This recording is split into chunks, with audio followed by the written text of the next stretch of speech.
Welcome back, everyone. Dr. Perry Bush is back with us from Bluffton University, talking a little bit of politics. One of the things we were talking about was the latest midterms.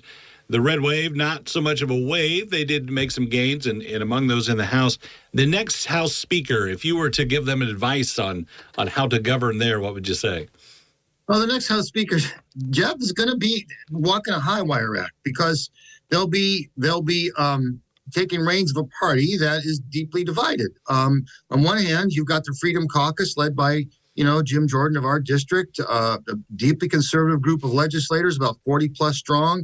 And they're going to want to see the next speaker kind of kowtow to their interests, which is to say, the House Republican leadership held a press conference not long after it looked like they were going to gain power. The number one issue that they're interested in focusing on wasn't inflation, wasn't immigration, wasn't gun control, wasn't gas prices. The number one issue for them is investigating the Bidens, particularly the president's son, Hunter Biden. And so they're going to be just from what we can tell, gung-ho to do that and launch investigation after investigation after investigation. On the other hand, the other smaller part of the party, there were 16 to 18 Republicans elected in districts that actually voted for Biden. And these new legislators probably are not interested as much in investigating the Bidens as they are in speaking to kitchen table interests like inflation and gas prices and the border and crime that propelled them into office. And if they have to choose between supporting kind of a more conservative right-wing agenda of investigating the Bidens or working on issues that might get them reelected, I suspect they're going to work for their own reelection. And that's going to mean the next speaker is going to walk this high wire act, and we'll see whoever that is, if it's Kevin McCarthy or someone else, do they have the political dexterity and skills to pull that off? After the last midterm, we did see some breakaway from Trump as the face of the party. Some are still, very much beholden to him. What are your thoughts? Do you think there will be more cracks in that armor along the way? Well, it's not me saying this. It's mainstream Republicans like Governor Chris Sununu of New Hampshire and former Governor Chris Christie of New Jersey saying Trump is a three-time loser now. He won the presidency in 2016. He lost the House in 2018, lost the presidency in 2020, lost the Senate again. And the candidates that he endorsed were the ones really that not in every case, but some of the key ones that he put in there, they're the ones that went down to defeat. I think the Republicans thought they had a real shot in Pennsylvania and Arizona, and they did. Arizona and Nevada were very, very close, but those Trump-endorsed candidates got beaten. And so there's a number of Republicans beginning to say, we got to break away from this guy. On the other hand, about 40% of the Republican Party are deep-dyed Trumpers, and they love their guy.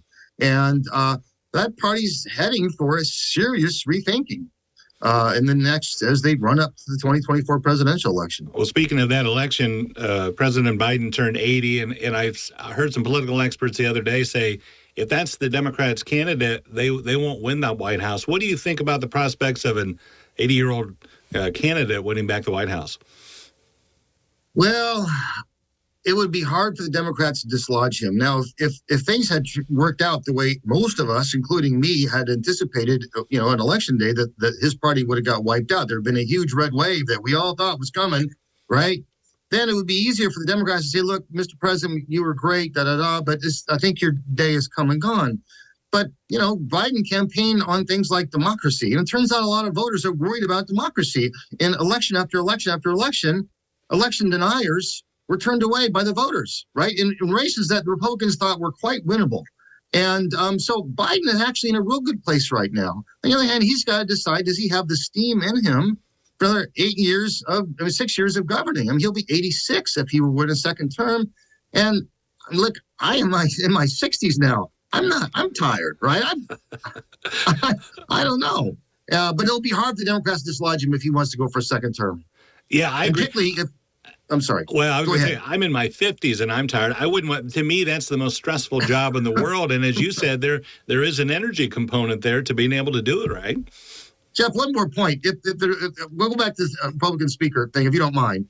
If the Republicans, it's going to take a leader of real political skill to manage that Republican caucus for the reasons I just explained. Well, actually, Republicans, if they choose to look, there was actually a very good model for them. Someone who has been a very, very effective House Speaker who managed to wield together a very fractious coalition, and her name was Nancy Pelosi. right? And she's just decided to step down. So if you want to take a page from her book, whoever Republican speaker is next, there is a good model for you about someone who managed to wield together an unwieldy coalition and get bills through for a president's signature. So I mean, there's a model there if they want to choose for. I don't know if they'll turn to Nancy Pelosi for advice, but interesting model, and interesting to recognize her at this moment as one of the most effective speakers.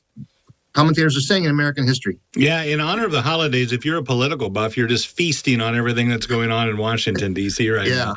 So, all right, we'll have a good feast. Yeah, Doctor, we appreciate it. Thank you so much. Good talking to you. Happy Thanksgiving to everybody. Thank you. You bet. Nice talking with you. We'll be back right after this.